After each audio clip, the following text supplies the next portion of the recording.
بسم اللہ الرحمن الرحیم۔ السلام علیکم ورحمۃ اللہ۔ پاکستان بھر میں اس بات کی ڈیمانڈ کی جا رہی ہے کہ جسٹس منصور علی شاہ کا بطور چیف جسٹس نوٹیفیکیشن جاری کیا جائے، تاکہ یہ جو ایک کنفیوژن ہے پورے پاکستان کے اندر، اور اس کی وجہ سے پاکستان کی بزنس کمیونٹی، اس کی وجہ سے اسٹاک مارکیٹ، اور اس کی وجہ سے جو پوری عدلیہ کا بحث ہے، اس کے اندر ایک کنفیوژن پائی جاتی ہے، کیونکہ حکومت اس قدر نااہل اور ناکام حکومت ہے کہ کوئی بھی کام ان سے نہیں ہوتا ڈھنگ سے۔ آج اگر یہ سپریم کورٹ آف پاکستان کے اندر کبھی آئینی ترمیم کی، کبھی اندر سازشوں کی، اندر گروپ بندی کی، تھڑے بندی کی، یا اندر کوئی مسائل کی بات ہوتی ہے، تو وہ ساری کی ساری کارستانیاں اس کے پیچھے حکومت وقت کی ہیں، شہباز شریف کی ہیں، ورنہ اس طرح کے مسائل تو پیدا نہیں ہوتے، اس طرح کے مسائل تو سامنے نہیں آتے۔ لیکن یہ جو چیف جسٹس کو لے کر ان لوگوں نے ایک بکھیڑا کھڑا کیا، انہوں نے ایک مسئلہ کھڑا کیا، اس کی وجہ سے یہ ساری صورتحال پیدا ہوئی ہے کہ اب کیا کیا جائے۔ جب ان کے فائدے کی بات ہوتی ہے، ان کے مفاد کی بات ہوتی ہے، ان کے اپنے انٹرسٹ کی بات ہوتی ہے، تو یہ فوراً نوٹیفیکیشن نکال دیتے ہیں، جیسے لاسٹ ٹائم ہوا تھا قاضی فائز عیسیٰ کے دور میں۔ قاضی فائز عیسیٰ نے جب چیف جسٹس بننا تھا تو انہوں نے پکڑ کے تو اس کا نوٹیفیکیشن 3 مہینے پہلے نکال دیا تھا، کیونکہ قاضی فائز عیسیٰ ان کا گارنٹر بن کر سامنے آ رہا تھا، اور وہ ایک لندن سازش کا پلان تھا، لندن سازش تھی، لندن پلان تھا، اس کے مطابق یہ سارا کچھ چلنا تھا۔ تو انہوں نے قاضی فائز عیسیٰ کا notification chief justice Umar Ata Bandial کے ہوتے ہوئے نکال دیا۔ اب کیونکہ ان کو تکلیف ہو رہی ہے، اگر منصور علی شاہ آ گیا تو اس نے آ کے ان کی منجی ٹھوک دینی ہے، اور جو ان کے غیر آئینی غیر قانونی اقدامات ہیں وہ اٹھا کے باہر مارنے ہیں۔ تو ان کو پریشانی لگی ہے کہ اب کیا کیا جائے۔ تو اس کے لیے اب 2-3 اہم ترین ملاقاتیں ریکارڈ کے اوپر آئی ہیں، جو کہ اعظم نذیر تارڑ جو کہ لاء منسٹر ہیں، انہوں نے خود اس بات کی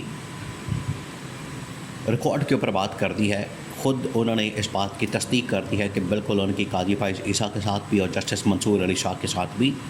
ملاقات ہوئی ہے، اور ان کو لالچ دے کے، ان کو عہدے دے کے، ان کو توسیع آفر کر کے، ایکسٹینشن آفر کر کے ان کو یہاں پر لانے کی کوشش کی گئی اور ان کے ساتھ مکمکہ کرنے کی کوشش کی گئی۔ جب یہ آئینی پیکج لانے کی بات ہوئی پاکستان کے اندر، ایک آئینی پیکج لا کے تو اس کے مطابق کام کرنے کی بات ہوئی، تو سب سے پہلے جو لاء منسٹر ہیں اعظم نذیر تارڑ، اور ان کے ساتھ جو اٹارنی جنرل ہے، وہ پہنچ گئے وہاں پر قاضی فائز عیسیٰ کے پاس یہ آفر لے کر، یہ ایکسٹینشن والی بات لے کر کہ ہم اس طرح سے ایک آفر لا رہے ہیں، ہم اس طرح سے ایک ایکسٹینشن کی بات کر رہے ہیں، تو ہمارے ساتھ بیٹھ کر کوئی بات چیت کی جائے، کوئی مکمکہ کیا جائے، ہمارے ساتھ بیٹھ کر کوئی لین دین کیا جائے۔ قاضی فائز عیسیٰ نے کہا کہ دیکھو بات یہ ہے کہ میں پہلے ہی سپریم کورٹ کے اندر اکثریت کھو چکا ہوں، میرے پاس اکثریت موجود نہیں ہے، میں اقلیت میں چلا گیا ہوں، تو اب ایسے موقع کے اوپر آپ میرے ساتھ یہ ایکسٹینشن والا پروگرام لے کر آ گئے ہیں، تو بہتر ہے کہ آپ جا کے یہی والی لالچ اگر منصور علی شاہ کو دیتے ہیں، اور منصور علی شاہ مان جاتا ہے، جو کہ اس وقت سیکنڈ موسٹ سینئر جج ہے سپریم کورٹ کے اندر، تو اگر وہ مان جاتا ہے، اگر وہ اس چیز کو ایکسیپٹ کر لیتا ہے، تو اسے یہ ہوگا، اسے یہ بات ہوگی کہ پھر سپریم کورٹ کو مینج کرنا آسان ہو جائے گا۔ یہ قاضی فائز عیسیٰ نے آپشن سامنے رکھی، اور اعظم نذیر تارڑ اٹھے، اور ساتھ میں جو اٹارنی جنرل ہے وہ اٹھے اور جا کے بیٹھ گئے منصور علی شاہ کے پاس۔ اب آپ کو پتہ ہے کہ اس قسم کی آپشن، اس قسم کی آفر جو ہے پہلے شہباز شریف کی جانب سے قاضی فائز عیسیٰ کو دی گئی، قاضی فائز عیسیٰ نے تو فوراً ایکسیپٹ کر لی، اور عمران خان نے مہینہ پہلے بتا دیا تھا پاکستان کے اندر سپریم کورٹ کے متعلق جو سازش تیار ہو رہی ہے، اس میں یہ تھا کہ یہ ایک پلان کر رہے ہیں قاضی فائز عیسیٰ کو ایکسٹینشن دینے کا، اور اس کے مطابق پوری عدلیہ کو کنٹرول کرنے کا پلان موجود ہے۔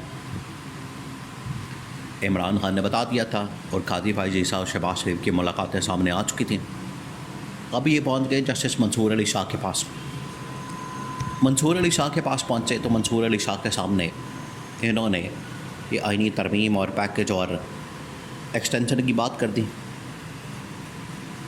اب جو ان کی جانب سے ایکسٹینشن کی بات کی گئی، ایکسٹینشن کے معاملے کے اوپر جو تبادلہ خیال کیا گیا،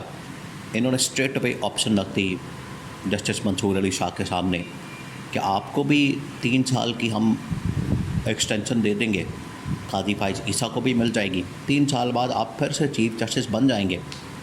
انہوں نے کہا کہ نہیں، مجھے اس قسم کی ایکسٹینشن نہیں چاہیے، نہ مجھے اپنے عہدے کے اندر توسیع چاہیے، کیونکہ انہوں نے پیکج بنایا ہوا ہے 65 سے عمر جو ہے وہ کرنی ہے 68، یعنی 65 سے بڑھا کر. تو جسٹس منصور علی شاہ نے کہا کہ یہ مجھے آپ لالچ دے کر، یہ مجھے آپ ٹریپ کر کے جو اپنے ساتھ کروانا چاہتے ہیں، ملانا چاہتے ہیں، اور آپ چاہتے ہیں کہ آپ کے حق میں فیصلے دیا جائے، یہ نہیں ہوگا. قانون کے مطابق، سپریم کورٹ کے رولز کے مطابق جو میری ایکسٹینشن بنتی ہے، جو میرا عہدہ بنتا ہے، جو میری تعیناتی بنتی ہے، وہ کی جائے. تو اعظم نذیر تارڑ نے یہ ساری باتیں جو ہے وہ کر دی شاہ زیب کے سامنے. تو وہاں پر کہا کہ مستقبل کے بارے میں آپ کی کیا رائے ہے؟ آج تو چلیں آپ مان رہے ہیں کہ جسٹس منصور علی شاہ چیف جسٹس بنتا ہے اصول کے مطابق قاضی فائز عیسیٰ کے بعد، کیونکہ یہ رول ہے. اور اب اگر اس رول کے مطابق چلتے ہیں، آج تو یہ اپلائی ہو جائے تو یہ بن جائے گا، کل کو کیا ہوگا مجھے نہیں پتا. کل کو آپ نے کیا کرنا ہے، یہ جو کل والی بات کی ہے، اس کے اندر یہ سارا مسئلہ موجود ہے کہ نیت کے اندر فطور ہے، نیت کے اندر خرابی ہے. اس کی وجہ سے انہوں نے کہا اصل میں یہ لانا چاہتے ہیں اپنی مرضی کا چیف جسٹس، اور اوپر کے جو 3-4 جسٹس ہیں، ججز ہیں، جس کے اندر جسٹس منصور علی شاہ ہے، جسٹس منیب اختر ہے، جسٹس یحییٰ افریدی ہے، اور چوتھے نمبر پر جسٹس امین الدین خان آتا ہے. جسٹس امین الدین خان کو یہ جج لگانا چاہتے ہیں کیونکہ یہ بندہ ان کو سوٹ کرتا ہے، لیکن یہ ہونے والا نہیں ہے، کیونکہ یہ سپریم کورٹ کے اندر ایک بہت بڑی سازش، گروپ بندی اور دھڑے بندی کو جنم پہلے ہی دے چکا ہے. اور حکومت کی یہ سازش، اس کو الٹیمیٹلی جسٹس منصور علی شاہ نے ناکام بنا دیا. اور جسٹس منصور علی شاہ نے کسی قسم کا ایکسٹینشن یا آفر یا عہدہ یا کوئی توسیع لینے سے صاف انکار کر دیا. انہوں نے کہا کہ جو آئین کے اندر لکھا، قانون کے اندر لکھا، وہی کیا جائے گا. باقی آپ نے پارلیمنٹ کے اندر جا کے جو کرنا ہے، جو آپ نے وہاں پر چند چڑھانا ہے چڑھا لیں،